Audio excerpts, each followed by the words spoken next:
Problem 5, section 3.4. This is an interesting question.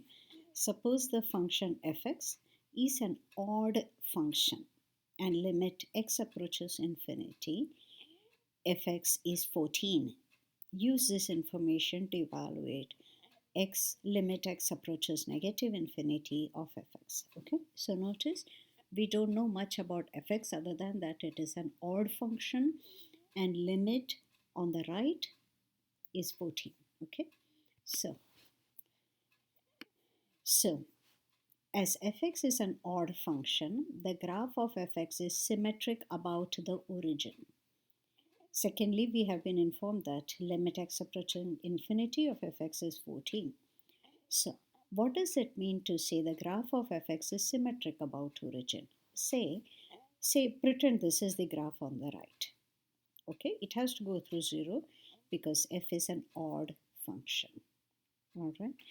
Now, suppose this happens in this fashion, and on the right you are approaching 14. Okay. Symmetric means symmetric about the origin means you reflect it once and you reflect it once more.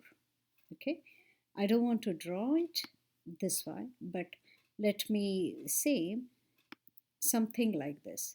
You pretend first reflect it like this. Okay, that's not going to be a function, but reflect the reflected image again. In other words, you are going to get something like this. Okay, it's reflected images here. Okay, so this goes to 14, so this will level off at negative 14. Okay, the horizontal asymptote on the other side is going to be negative 14. Okay, so what is the limit here on the left? It is going to be negative 14. Okay, before I submit, I want to, okay, let's submit. It's correct. I stated something and you probably are curious.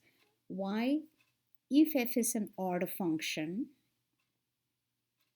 okay, f at 0 has to be 0. The meaning of f being odd function is f of negative x is negative f of x.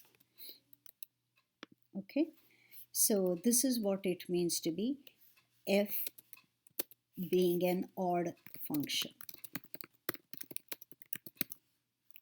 Okay, now what happens to f at 0? I don't know what happens to f at 0. Suppose f at 0 is some number a. We don't know what it is. All right. Then f at minus 0 has to be equal to, by this definition, minus f at 0. Okay, but f at negative 0, well, what is negative 0? It's still 0. So the left hand side continues to be a, whereas the right hand side is negative of a. What does that mean? Get the two sides on one side. So bring that guy here. You get 2a equals 0. If I divide by a, I get a equals 0. In other words, f of 0 has to be 0. All right. So we know that it has to start at origin. And then however it goes, it's limiting to 14 towards infinity. So it will be reflected and reflected here, and however we reflect, basically this has to limit to negative 14. Okay, until next problem then.